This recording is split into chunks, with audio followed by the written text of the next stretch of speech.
हमने last part के अंदर मेल न्यूट्रिशन के बारे में बहुत कुछ डिस्कस कर लिया था. So next we will move on to the our next topic of this chapter. So next is human health. Human health के अंदर आपकी बहुत सारी चीजें आती है. The way of drinking water, properties of the drinking water we can say, and what are the side effects and how the water should be. सो ये सब हम आगे इस टॉपिक के अंदर पढ़ेंगे. And further more also moving next, properties of drinking water. अब आपको एक अच्छी सी चीज पता होगी कि फिर हम लोग जो ह्यूमंस हैं हम लोग क्या करते हैं, नेसेसरी वाटर का यूज करते हैं. मतलब कैसे, बहुत सारे वो के अगर आप unnecessary टैप ऑन करके वाटर यूज कर रहे हो then that can also be the reason. So first point here it is, humans are exploiting the available limited water sources in such a manner that in future we will have crisis. So अब अगर अगर अभी हम लोग इतना ज्यादा use करेंगे water को तो then in future what will happen, हमें कमी हो जाएगी पानी की. So next point is, most of water is usable form is found in rivers, lakes, ponds and underground sources. मतलब जो पानी हमारे पीने योग्य या हमारे काम आने योग्य पानी है वो सारा हमें कहाँ से मिलता है, या तो रिवर्स या लेक्स या पॉन्ड्स या फिर अंडरग्राउंड सोर्सेज से मिलता है. एंड उसको भी हम ह्यूमंस क्या कर रहे हैं, पोल्यूट कर रहे हैं. Next point here it is, in this way we are hurting our one and only natural resource and the life to no one, as we all know water is life. So आपको एक चीज अच्छे से पता है कि one and only हमारा natural resource and हमारा लाइफ सेविंग कौन है, water. So water is our life, so we should not even waste water. Okay. And also जब भी हम पानी को यूज कर रहे हो तो हम उसको पोल्यूट नहीं करना चाहिए, चाहे किसी भी वे में हो. एंड जैसे कि नेक्स्ट पॉइंट हमारा देखते हैं कि we should use water for drinking, preparing food, bathing, washing utensils and clothes, agriculture industries. ये सब हम लोग क्या करते हैं, यूज में लेते हैं. इन सारी चीजों में हम लोग पानी का यूज लेते हैं. So we have to use it very wisely so that we can save water in a very good way. Okay, next, you all know that there are three states of matter. First solid, second liquid and third gas. Solid is example क्या होगा, ice, liquid, water, gas, vapors. And water contains many particles and some useful microorganisms. Some harmful are also found in it. देखो क्या होता है, पानी के अंदर कुछ पार्टिकल्स पाए जाते हैं, बल्कि बहुत सारे पार्टिकल्स पाए जाते हैं. कुछ माइक्रो ऑर्गेनिजम्स भी पाए जाते हैं, जो कुछ यूजफुल माइक्रो ऑर्गेनिजम्स जो होते हैं वो हमारे पानी के अंदर मिक्स रहते हैं, that is useful for our body. Okay. And कुछ हार्मफुल भी होते हैं जो हम लोग वाटर प्यूरिफायर के थ्रू उसको रिमूव कर देते हैं. So next here it is, portable drinking water should have following properties. अब पीने योग्य जो पानी है उसके अंदर क्या क्या प्रॉपर्टीज होनी चाहिए, क्या होना चाहिए, उसके बारे में देखते हैं. First, it should have visible particles in vegetation and harmful microbes. मतलब इसके अंदर कोई भी visible मतलब कोई दिखता हुआ पार्टिकल नहीं होना चाहिए. वेजिटेशन मतलब कोई भी अवशेष नहीं होने चाहिए. ओके. एंड हार्मफुल माइक्रोब्स, कुछ हार्मफुल माइक्रो ऑर्गेनिजम्स भी नहीं होने चाहिए, because you all know that these harmful microbes क्या कर देते हैं, हमारे बॉडी में अगर चले जाएंगे then it will create a very bad impact. Okay. And water should be balanced. Okay, that will come in next. So next, moving on, it should be colorless, odorless and transparent. As you all know, बचपन से पढ़ते आ रहे हो, that is कि water should be colorless, odorless and transparent. Next, pH of water should be balanced. अब पानी की pH क्या होनी चाहिए, बैलेंस होनी चाहिए. दैट मीन्स कि या तो वो एसिडिक भी नहीं होना चाहिए या वो बेसिक नहीं होना चाहिए. pH के बारे में थोड़ा सा अगर नहीं पता, so I should explain here that pH क्या होती है. pH is that scale, pH is actually a scale which measures the acidic and the basic medium of a liquid substance or of any liquefied material. Okay. Next, water must have adequate amount of dissolved oxygen. Water के अंदर पर्याप्त मात्रा के अंदर जो oxygen चाहिए होनी चाहिए, जो जरूरत होनी चाहिए उतनी होनी चाहिए. Okay. Next, it should contain some minerals and salts necessary for our body and some dissolved gases to add taste. इसके अंदर क्या होना चाहिए, कुछ मिनरल्स एंड सॉल्ट्स भी होनी चाहिए एंड कुछ जो हमारी बॉडी के लिए बहुत नेसेसरी होती है, एज वेल एज कुछ डिजॉल्व फॉर्म के अंदर गैस भी होनी चाहिए जो इसके टेस्ट को क्या करती है, अच्छा करती है. And as you all know कि आपको एक दिन के अंदर कितना पानी पीना चाहिए, मिनिमम 8 ग्लासेस ऑफ वाटर तो आपको रोज पीनी चाहिए। एंड अगर कोई भी आपको फिजिकल वर्क करना है then also you have to drink water. So अगर टॉक्सिक एलिमेंट्स को बॉडी से बाहर इजीली निकालना then you should drink 8 to 10 glasses of water per day. And the body remains, इससे क्या होगी, डिजीज फ्री रहेगी हमारी बॉडी। एंड पानी पर्याप्त मात्रा के अंदर रहेगा then you will feel healthy and energetic. And the body क्या होगी, टायर्ड भी नहीं होगी। सो वाटर मेंटेनेंस क्या रहना चाहिए, पूरा बॉडी के अंदर अच्छा रहना चाहिए। इन एडिशन क्या होगा, अगर आप पानी अच्छे से पियोगे देन आपको कोई इन्फेक्शन नहीं होगा आपके लंग्स में। और अगर रेगुलरली अगर if you are eating a lot of water then कोई भी डेंजरस इंपैक्ट आपकी बॉडी के अंदर नहीं ऑकर होगा। सो drinking adequate amount of water protects us from diseases. जैसे कि कॉमन कोल्ड से अगर बचना है तो आप क्या करो, पानी पीते रहो then you will be free from that disease. Next, अब इंपॉर्टेंस क्या होती है ड्रिंकिंग वाटर की, that is importance of drinking water. First, water is needed for every biological activity and function. अब आपको पता है कि आपकी बॉडी के अंदर कोई भी biological activity, whether it is a digestion, excretion, circulation, ये सारे बॉडी के अंदर जो भी बायोलॉजिकल एक्टिविटीज होती है वो सारी फंक्शन करती है, तो उसके लिए we require water. So importance क्या होगी इसकी, बायोलॉजिकल एक्टिविटी एंड उसको फंक्शनिंग करने के लिए we need water. Okay, next, water helps in proper bowel movement. That means कि क्या होगा, अब what do you mean by proper bowel movement? That means you should excrete out your urine. So that is the urine, excreting out the urine from the body. अब you know that very well, in a day you excrete out the urine maybe 3 times or maybe more than that. Okay, so proper urine excretion भी proper होने के लिए क्या है, water की जरूरत पड़ती है। So next, water helps in proper digestion of food. अगर आपका फूड डाइजेस्ट करना है देन उसके लिए भी क्या चाहिए, यू नीड वाटर। सो क्योंकि अगर आप पानी प्रॉपर नहीं पियोगे देन व्हाट विल हैपन, आपका डाइजेशन प्रॉपर नहीं रहेगा। डाइजेशन प्रॉपर नहीं होगा then you will feel constipation problem हो जाएगी, वो भी क्लियर नहीं हो पाएगा। So next, here it is, one should drink plenty of water. So इसलिए क्या करना चाहिए, एक पर्टिकुलर इंसान को या एक पर्टिकुलर व्यक्ति को बहुत सारा पानी पीना चाहिए। अब नेक्स्ट हम देखते हैं कि शॉर्टेज ऑफ वाटर। अब पानी की कमी कैसे आ जाती है उसके बारे में डिस्कस करते हैं। That is, the earth has plenty of water but more than 95% of total water on the earth is form of saline water. देखो क्या होता है, हमारा अर्थ का अगर आप कभी आपने ग्लोब देखा हो देन यू विल सी कि आपको 95% आपको टोटल वाटर ही दिखेगा, ठीक है। लेकिन वो सारा 95% जो वाटर है वो सारा सलाइन वाटर है। अबाउट द 100% वाटर, 95% जो वाटर है वो सलाइन वाटर है। दैट मीन्स नमकीन पानी है, because you know that very well you can not drink saline water. So less than 2% of total water on earth is available as drinking water. अब 2% से भी कम क्या है, पीने योग्य पानी है हमारे अर्थ के अंदर। So due to this people often have to face shortage of drinking water. अब इसकी वजह से क्या होता है कि पीपल को बहुत सारी प्रॉब्लम्स फेस करनी पड़ती है एंड उनको क्या होती है, पानी में भी शॉर्टेज होती है। दैट मीन्स कि पानी की शॉर्टेज होने की वजह से उनको प्रॉपर मात्रा के अंदर जो पानी चाहिए होता है वो नहीं मिल पाता है। So we should always keep in mind that water is very precious. So you have to keep that in mind that water is very precious and you should not waste it at all.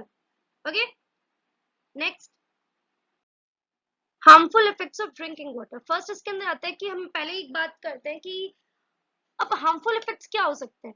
अगर आप गंदा पानी पियो या pure water ना पियो, unfiltered water पियो, then you will be prone to any diseases. क्योंकि क्या होता है कि ना, अगर आप कंटेमिनेटेड वाटर पीते हो या फिर मैं कह सकती हूँ गंदा पानी पीते हो then you will face many diseases, जैसे मैंने पीछे बताया था। सो फर्स्ट पॉइंट इधर यहीं पे यही आता है, that is drinking contaminated water से क्या हो सकती है, बहुत सारी डिजीज हो सकती है। That is cholera diarrhoea which can easily effect anyone as it is a contaminated disease. अब ये जो डायरिया एंड कॉलर डिजीज है ये क्या करती है, इजीली इफेक्ट कर सकती है किसी एक पर्सन से दूसरे पर्सन तक, because it is a contaminated disease. अब कंटामिनेटेड डिजीज क्या डिजीज होती है, ये एक पर्सन से दूसरे पर्सन तक फैल सकती है।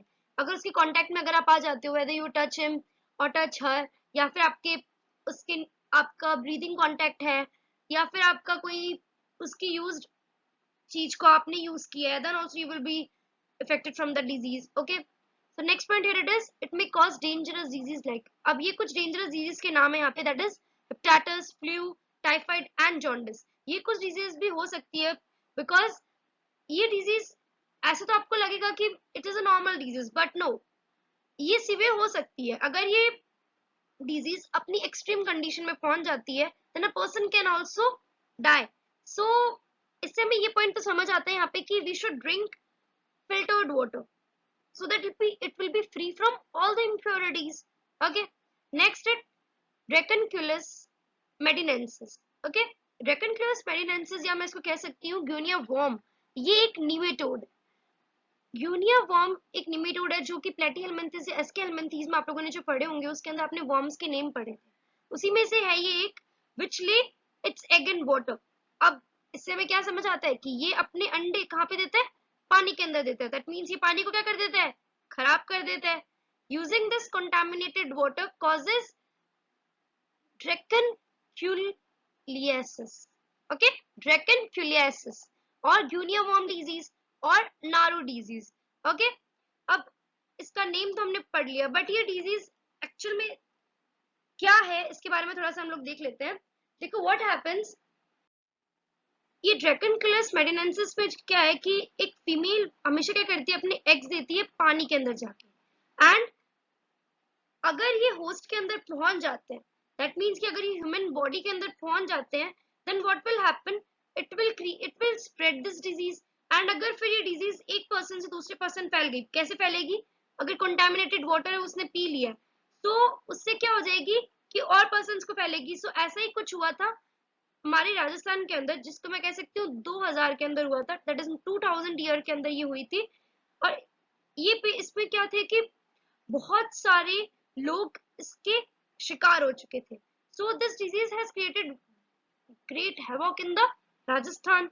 लेकिन ये डिजीज ऑकर होने के बाद में भी क्या थी कि इसको कंट्रोल में कैसे लाया गया, बिकॉज हमारे जो हेल्थ वर्कर्स थे उन्होंने एकदम पूरा अपना एफर्ट्स लगा के इस डिजीज को पूरा हमारे राजस्थान से निकाल फेंका। एंड उसको कैसे कंट्रोल किया, क्योंकि इन्होंने क्या किया था कि पूरे वाटर को प्यूरिफाई करते थे। That means you drinking water should B pure and filtered, या फिर मैं उसको बॉईल करूं एंड फिर कूल करूं, then only you should use the water. So इसीलिए क्या कर, और पानी जो कि बाथिंग के लिए यूज करो या वॉशिंग क्लोथ्स के लिए यूज करो, ये प्रोहिबिट कर दिया गया था, मतलब ये रोक दिया गया था। एंड उसको क्लीन रेगुलरली क्या करते थे, जो रिजर्वॉयर्स थे उन सबको क्या करते थे, क्लीन करते थे। दैट मीन्स पॉन्ड्स लेकिन सबको क्या करते थे, क्लीन करते थे, सो दैट ये डिजीज फ्री हो जाए। सो बाद में क्या हो गया कि ये डिजीज फ्री हो चुकी थी हमारे राजस्थान के अंदर। Okay, that is the untiring efforts of the health workers. इसकी वजह से हमें ये डिजीज पूरी हट चुकी थी हमारे राजस्थान से। ओके, नेक्स्ट ओबेसिटी एक कंडीशन है जिसके अंदर क्या होता है कि बॉडी के अंदर बहुत सारा मात्रा के अंदर फैट एक्यूमुलेट हो जाता है। That is a condition in which body accumulates too much fat, is called obesity. Excessive fat होने की वजह से क्या हो जाता है कि you know that very well कि एक्सेसिव फैट क्या होता है, it is very harmful to the body because fats get accumulated in the body to the extent and that it starts its harmful effect. ज्यादा fat हो जाएगा तो फिर क्या होगा, उसके कुछ हार्मफुल इफेक्ट्स आपको अपनी हेल्थ के अंदर देखने को मिलेंगे। ऐसे कुछ ओबेसिटी पर्सन के अंदर होता है। सो अगर आप इसके अंदर डायग्राम देखो तो व्हाट यू विल सी कि एक पिक्चर के अंदर हमारे राइट हैंड साइड में फर्स्ट पर्सन के अंदर क्या है, ही इज हेल्दी, नॉर्मल है, एक हेल्दी पर्सन है। लेकिन उसके पास में क्या एक ओबेस पर्सन है। कैसे, उसका क्या हो रहा है, उसके आप देख रहे हो कि यू कैन सी कि उसका स्टमक कितना ज्यादा आगे आ चुका है। दैट मीन्स कि क्या है, उसका फैट एक्यूमुलेट बहुत ज्यादा हो चुका है। सो इसके ये कंडीशन है that is known as obesity condition. Okay, next is body mass index या मैं इसको कह सकती हूँ बीएमआई। ओके, अब बीएमआई क्या होती है, ये रेशियो होता है ह्यूमन वेट का और हाइट का। दैट मीन्स कि एक पर्टिकुलर ह्यूमन जो है उसका वेट और हाइट, उसका रेशियो निकाल के हम लोग बीएमआई कैलकुलेट करते हैं। सो जब बीएमआई 25 to 30 kg पर मीटर स्क्वायर में होती है then it is no pre obesity stage. लेकिन अगर 30 kg पर मीटर स्क्वायर से ज्यादा हो जाती है BMI then it is known as obesity. Okay, अब नेक्स्ट मैं लेती हूँ आगे इसी में। ओबेसिटी की वजह से बहुत सारी कॉम्प्लिकेशन हो सकती है। That means obesity can cause many complication. अगर एक ओबेसिक पर्सन है तो वो क्या होगा, an obese person is likely to suffer from heart disease, hypertension, diabetes and arthritis. देखो क्या होता है कि एक ओबेस पर्सन के अंदर बहुत सारी डिजीज हो सकती है। वो किसी हार्ट की डिजीज से ग्रसित हो सकता है, या फिर हाइपरटेंशन हो सकती है, या डायबिटीज हो सकती है, या फिर मैं कह सकती हूँ आर्थराइटिस भी हो सकती है उसको। आर्थराइटिस में होता क्या है कि एक या एक से ज्यादा जॉइंट्स के अंदर पेन होने लग जाता है, या उसके अंदर स्टिफनेस आ जाती है, जो कि एज के साथ में ये होता है। ओके, अब रीजंस क्या हो सकते हैं ओबेसिटी के? Imbalance between intake of energy and use, मतलब कि आप इनटेक कर रहे हो बहुत सारी एनर्जी बट आप उसको यूज नहीं कर रहे, देन ये रीजन हो सकता है उसका। या फिर आपने ईटिंग हाई फैटी फूड या फिर junk food and synthetic food, less exercise, hypothyroidism, sedentary lifestyle due to which fat gets accumulated inside the body। ये है कंडीशन की वजह से क्या होता है, ये रीजंस हो सकते हैं जिनकी वजह से क्या होगा, ओबेसिटी की कंडीशन किसी पर्सन को ऑकर हो सकती है। तो आप इन सबसे तो बहुत फेमिलियर हो यहाँ पे, लेकिन हाइपोथायराइडिज्म क्या होती है कि थायराइड ग्लैंड जो हमारी होती है उसमें ये कंडीशन ऑकर होती है। वो क्या करती है, थायराइड ग्लैंड जितना प्रोड्यूस करती है उतना उसके अंदर क्या होता है, एनफ नहीं होता है वो जितना प्रोड्यूस करता है। That means the condition in which thyroid gland does not produce enough thyroid hormone. तो ये क्या हो सकती है, दैट मींस की deficiency of thyroid hormone. Okay, या फिर अनसेडेंटरी लाइफस्टाइल क्या होती है, ऐसी लाइफस्टाइल जिसके अंदर कोई फिजिकल एक्टिविटी नहीं हो, तो उस पर्सन को भी क्या है, ओबेसिटी की कंडीशन हो सकती है। ओके, एंड इससे अल्टीमेटली होता है क्या, फैट्स हमारी बॉडी या उस पर्टिकुलर पर्सन के अंदर एक्यूमुलेट हो जाता है। Blood pressure. The pressure exerted by arteries to the blood flow is called blood pressure। देखो होता क्या है कि हमारे बॉडी के अंदर आर्टरीज एंड वेन्स होती है हार्ट के अंदर। जो आर्टरीज क्या करती है, वो arteries are those blood vessels which carry blood from the heart to all tissues and organs in the body। अब हमारी बॉडी के अंदर जो ब्लड फ्लो करेगा ब्लड वेसल से, वो सारा ब्लड कैरी करके ले जाने का काम कौन करती है, आर्टरीज करती है। सो ये जो प्रेशर एक्सर्ट किया जाता है आर्टरीज के द्वारा ब्लड फ्लो के लिए, that is known as the blood pressure. Okay, blood pressure एक पर्सन का एक्सप्रेस किया जाता है सिस्टोलिक या फिर डायस्टोलिक, इसके बारे में मैं आगे डिस्कस करूंगी। एक हेल्दी पर्सन के अंदर जो ब्लड प्रेशर रहता है वो नॉर्मली 120 टू 80 mmHg रहता है। दैट मींस 120 टू 80 mmHg इनका ब्लड प्रेशर रहता है। एंड ये आपको पास में जो डायग्राम दिख रहा है, ये आप लोगों ने देखा होगा कि ऐसे ही डॉक्टर क्या करता है, एक पर्टिकुलर पर्सन का ब्लड प्रेशर चेक करता है। सिस्टोलिक, सिस्टोलिक क्या होती है, जो पीछे आया था हमारे, is the number that shows pressure of arteries when the heart contracts and pumps the blood into arteries. ये वो कंडीशन होती है, ये नंबर होता है जिसके अंदर क्या होता है, जो प्रेशर शो करता है। कैसे, this pressure of arteries when the heart contract, जब हार्ट कॉन्ट्रैक्ट होता है और ब्लड पंप करता है आर्टरीज के अंदर, then that pressure is known as systolic blood pressure. और सिस्टोलिक ब्लड प्रेशर एक नॉर्मल पर्सन के अंदर 90 टू 120 mmHg तक होता है। डायस्टोलिक जो होता है वो 80 mmHg तक होता है। And this is the number that shows the pressure of arteries. ये आर्टरीज का प्रेशर शो करता है जब हार्ट रिलैक्स होता है and its muscles become loose, and उसकी मसल्स क्या हो जाती है, लूज। दैट मीन्स कि जब हार्ट कॉन्ट्रैक्ट हो रहा था एंड पंप कर रहा था आर्टरीज के अंदर blood, then the condition is known as systolic। But when heart relaxes and its muscles becomes loose, then that condition is known as diastolic blood pressure। ये normally किसके between रहता है, 60 to 80 mmHg तक रहता है। And equipment used for measuring blood pressure is called sphygmomanometer। Sphygmomanometer is a device that is used to measure the blood pressure। Okay, Stephen Hales in 1733 measured the blood pressure of horses for the first time। First time जो blood pressure देखा गया था वो horse के अंदर देखा था, वो किसने देखा था, स्टीफन हेल्स ने देखा था। एंड कॉपलन ने had defined blood pressure in 1983। 1983 के अंदर कॉपलन ने क्या किया था, ब्लड प्रेशर को डिफाइन किया था। ओके, इसके बारे में आगे चलते हैं। अब low blood pressure and high blood pressure के बारे में आप लोगों ने नाम सुना होगा। So low blood pressure is the condition that is known as hypotension। जब when blood pressure in arteries and veins is abnormally low, मतलब कि जितना नॉर्मली होना चाहिए उतना नहीं रहता, उससे कम हो जाता है, then that condition is known as hypotension condition, or we can say low blood pressure। When blood pressure is extremely low, then the oxygen and nourishing food doesn't reach the important organs like heart, brain, kidney. जब blood pressure बहुत ज्यादा लो होता है then what happens कि हमारे जो different important organs है, heart, brain, kidney, ये सब क्या करती है, वर्क करना प्रॉपर्ली वर्क नहीं करती या फिर वर्क करना बंद कर देती है। एंड इवन कभी कभी अगर एक्सट्रीम कंडीशन में ब्लड प्रेशर लो हो जाए तो ये डैमेज भी हो सकते हैं ऑर्गन्स परमानेंटली। ओके, तो ये कंडीशन कौन सी होती है, जब लो ब्लड प्रेशर रहता है, या मैं इसको कह सकती हूँ hypotension. Okay, next is high blood pressure और हाइपरटेंशन। ये वो कंडीशन है जिसके अंदर क्या होता है, causes due to excessive pressure in arteries. जब आर्टरीज के अंदर बहुत ज्यादा मात्रा के अंदर प्रेशर होने लग जाता है, condition is known as high blood pressure and it causes by anxiety, anger, jealousy, confusion, ये इससे कॉज हो सकता है। ओके, अब एंजाइटी क्या होती है, कोई टेंशन हो गई या कोई गुस्सा आ गया आपको, या जलन हो गई, या कोई कंफ्यूजन हो गया, या आपने कुछ ज्यादा खा लिया जितना आपको नहीं खाना चाहिए, देन दैट कंडीशन के अंदर भी क्या हो सकती है, हाइपरटेंशन कॉज हो सकता है या हाई ब्लड प्रेशर। या फिर next is consumption of white sugar, या आपने ज्यादा व्हाइट शुगर ले ली, spices, oil, ghee, pickle, sweet meat, tea, cigarette, alcohol, sedentary life and absence of exercise. आपकी लाइफस्टाइल के अंदर अगर ये सब चीजें कुछ ज्यादा कंजप्शन हो जाए इनका एंड आप एक्सरसाइज कम करो, then the condition can cause is known as high blood pressure.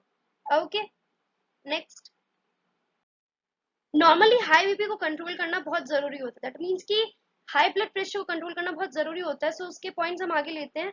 Control of high blood pressure, अगर आप देखो कुछ पेशेंट्स अगर कुछ खा रहे हैं, पोटेशियम फ्रूट या फिर कुछ पैक्ड फूड स्टफ खा रहे हैं, तो ये सब आइटम्स उसको क्या करना चाहिए, अवॉइड करना चाहिए। तो फर्स्ट पॉइंट इधर आपका आता है lose extra pounds and watch your waistline. ज्यादा एक्स्ट्रा पाउंड आपको क्या करना चाहिए, लूज करना चाहिए एंड आपकी वेस्ट लाइन को वॉच करना चाहिए, दैट मीन्स कि आप ज्यादा मोटे तो नहीं हो रहे, वो चेकआउट करना चाहिए। नेक्स्ट, एक्सरसाइज रेगुलरली और can do yoga, that means क्या आप क्या कर सकते हो, या तो आप एक्सरसाइज करो या फिर आप योगा करो, सो दैट रेगुलरली करो ये।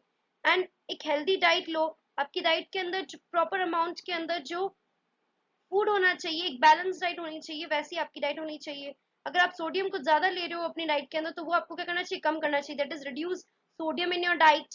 And next, limit the amount of alcohol, अगर आप अल्कोहल का कंजम्पशन कुछ हो रहा है आपका, तो then that should also be limited. Okay, quit smoking and cut back of caffeine, that means कि आपको कॉफी की मात्रा जो आप पी रहे हो अपनी डाइट के अंदर वो कम कर लो, या स्मोकिंग अगर कर रहे हो then that should also be quitted. Next, last is reduce your stress and सबसे main and important is you should be stress free, क्योंकि स्ट्रेस से बहुत ज्यादा बीपी बढ़ जाता है।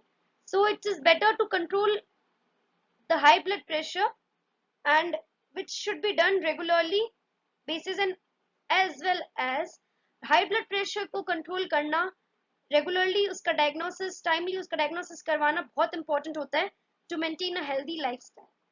सो यहाँ पे मैं आपका ये टॉपिक सेकंड पार्ट यहीं पे खत्म होता है। इसको अच्छे से पढ़ लो and write down the notes and study. Okay, thank you.